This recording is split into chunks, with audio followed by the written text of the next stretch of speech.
Hello travellers, நம்ம வந்து Samayapuram series தான் வந்து இப்போ பார்க்க போகிறோம். நீங்கள் கார் பார்க் பண்ணிவிட்டு அடுத்து தான் நீங்கள் ரூம் போகணும். ரூமை பொறுத்த வரைக்கும் பார்த்தீங்க அப்படின்னா இங்கே 1200 4000 வரைக்குமே ரூம்லாம் இருக்குது.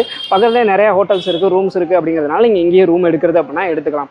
ஒரு சில பேர் வந்துட்டு உடனே போகிற மாதிரி இருக்குது அப்படின்னா நீங்கள் வந்துட்டு அன்னைக்கே கூட கிளம்பிடலாம். ஒரு சில பேர் வந்து பார்த்தீங்க அப்படின்னா கம்மி பட்ஜெட்டில் ஸ்டே பண்ணணும்னா நீங்கள் வந்து கோயிலை சுற்றியே வந்து நைட்டில் படுக்கிறது அப்படின்னா எந்த பிரச்சனையும் இல்லை, நல்லபடியாக நீங்கள் தாராளமாக படுத்து தூங்கலாம். ஓகேங்களா? நீங்கள் பஸ்ஸில் எதுவும் வர்றீங்க அப்படின்னா நீங்கள் நிறையா திங்ஸ் வச்சுருப்பீங்க. அந்த திங்ஸ் வைக்கணும் அப்படின்னா நீங்கள் லேண்ட்மார்க்காக எதை சூஸ் பண்ணணும் அப்படின்னா கோவிலோட ஃப்ரண்டை தான் நீங்கள் சூஸ் பண்ணலாம். அந்த என்ட்ரன்ஸுக்கு லெஃப்ட் சைடில் பார்த்தீங்க அப்படின்னா முடிக்காணிக்கை செல்ற இடம்னு சொல்லியே பெரிய போர்டே வச்சிருப்பாங்க. அது வழியாக வந்தீங்க அப்படின்னா இலவச கழிப்பறைன்னு சொல்லி ரொம்ப பெருசாக வந்து போட்டு பெரிய கட்டடம் ஒன்று இருக்கும்.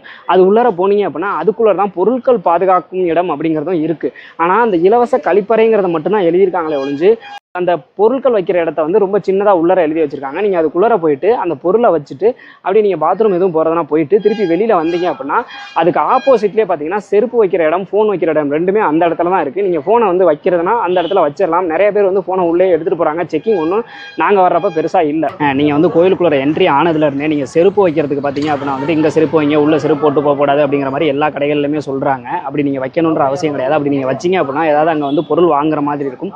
பொருளோட ப்ரைஸ் நீங்கள் பார்த்துக்கங்க. ஓகேங்களா? நீங்கள் இதுக்கு செருப்பு வைக்கிறதுக்கு அப்படின்னு கோயிலில் வந்து தனியாக இடம் கொடுத்துருக்காங்க. அங்கே வச்சிங்க அப்படின்னா ஃப்ரீ தான். அடுத்ததாக என்ன பண்ணணும் அப்படிங்கிறத அடுத்த வீடியோவில் சொல்கிறேன். மறக்காம நம்ம சேனலை சப்ஸ்கிரைப் பண்ணி வச்சுக்கோங்க.